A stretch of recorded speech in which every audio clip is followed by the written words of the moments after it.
Bismillahirrahmanirrahim. Assalamualaikum warahmatullahi wabarakatuh. Alhamdulillahirabbil alamin wassalatu wassalamu ala asyrafil anbiya'i wal mursalin sayyidina wa nabiyina Muhammad wa ala alihi washabbihi ajma'in. Subhanaka la ilma lana illa ma 'allamtana innaka antal alimul hakim. Wala haula wala quwwata illa billahil aliyil azim. Rabbi shrah li sadri wa yassir li amri wahlul 'uqdatam min lisani yafqahu qawli. Kaifa halukum? Bagaimana kabar kalian semua? Insyaallah aynama kuntum bi khair. Insyaallah dimanapun kalian berada, siswa-siswi SMK Negeri 1 Kusan Hulu, insyaallah dalam keadaan baik dan sehat selalu. Amin ya rabbal alamin.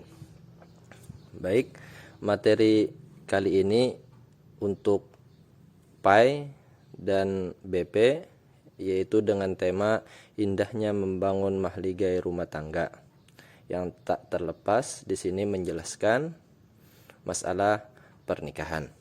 Pernikahan atau nikah berasal dari kata nakaha yankihu nikahan, yang menurut bahasa nikah adalah mengumpulkan, menjodohkan, menggabungkan. Menurut istilah syariat, nikah adalah akad yang menghalalkan pergaulan antara laki-laki dan perempuan yang bukan mahramnya, yang menimbulkan hak dan kewajiban masing-masing. Pernikahan sama halnya dengan perkawinan. Berikut dalil masalah nikah yang disebutkan di dalam surah Ar-Rum ayat 21 yang berbunyi, A'udzubillahi minasyaitonirrajim.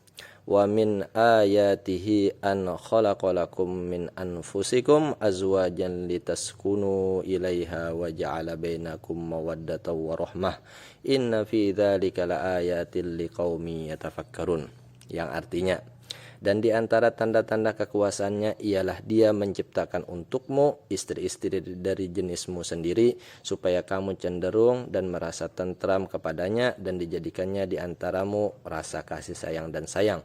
Sesungguhnya pada yang demikian itu benar-benar terdapat tanda-tanda bagi kaum yang berfikir. Hukum nikah. Hukum nikah asalnya adalah boleh atau mubah atau jaiz. Kadang hukum nikah yang boleh ini bisa menjadi wajib ataupun sunnah atau makruh ataupun haram. Hukum nikah yang wajib yaitu bagi orang yang telah mampu atau sanggup menikah. Bila tidak menikah, khawatir ia akan terjerumus ke dalam perzinahan. Kemudian hukum sunat nikah yaitu bagi orang yang sudah mampu menikah tetapi masih sanggup mengendalikan dirinya dari godaan yang menjurus kepada perzinahan.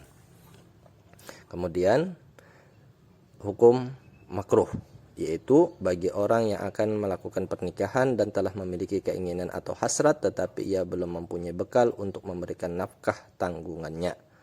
Selanjutnya yang terakhir, haram yaitu bagi orang yang melakukan pernikahan tetapi ia mempunyai niat yang buruk, seperti niat menyakiti perempuan atau niat buruk lainnya.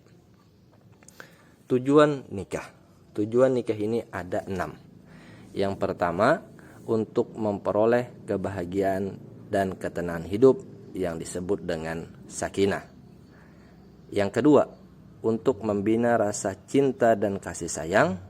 Ketiga, untuk memenuhi kebutuhan seksual yang sah dan diridhoi oleh Allah Subhanahu wa taala.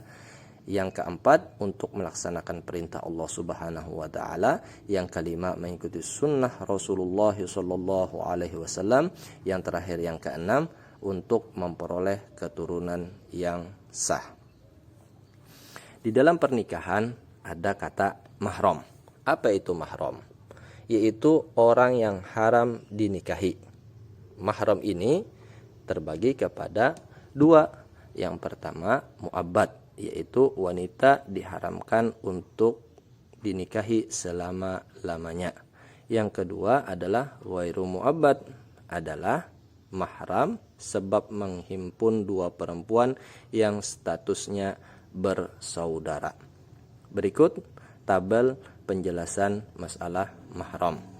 Mahram ini orang yang tidak boleh dinikahi ada 4 sebab. Pertama, sebab keturunan. Yang kedua, sebab pernikahan. Yang ketiga, sebab sepersusuan atau persusuan. Yang keempat, sebab dikumpul atau dimadu. Yang pertama, mahram dengan sebab keturunan. 1. Ibu dan seterusnya ke atas. Yang kedua, anak perempuan dan seterusnya ke bawah.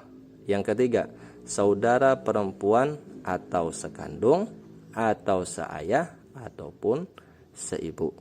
Yang keempat, bibi atau saudara ibu baik yang sekandung atau dengan perantara ayah ataupun ibu.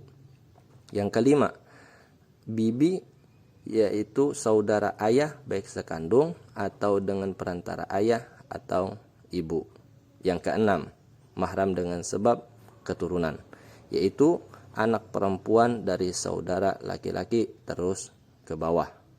Yang ketujuh, anak perempuan dari saudara perempuan terus ke bawah. Selanjutnya, mahram dengan sebab pernikahan. Yang pertama adalah ibu istrinya atau disebut dengan mertua dan seterusnya ke atas, baik ibu dari keturunan ataupun susuan. Yang kedua, rabibah, yaitu anak tiri atau anak istri yang dikawin dengan suami lain jika sudah bercampur dengan ibunya. Yang ketiga adalah istri ayah dan seterusnya ke atas. Yang keempat, wanita-wanita yang pernah dinikahi oleh ayah ataupun kakek, datuk sampai ke atas, sebagaimana dinyatakan dalam surah An-Nisa ayat keempat, surah An-Nisa surah yang keempat ayat 22. Yang kelima, orang mahram disebabkan dengan sebab pernikahan istri anaknya yang laki-laki atau menantu namanya dan seterusnya ke bawah. Selanjutnya, sebab sepersusuan. Yang pertama adalah ibu yang menyusui, baik itu orang lain.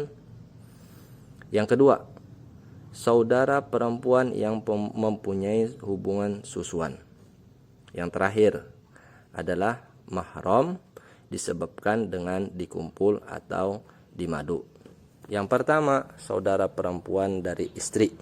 Yang kedua, bibi perempuan dari istri. Yang ketiga, keponakan perempuan dari istri. Alhamdulillah, sekian dari Bapak. Kita lanjutkan ke materi berikutnya, yaitu episode yang kedua, tetap dalam masalah pernikahan. Assalamualaikum warahmatullahi wabarakatuh.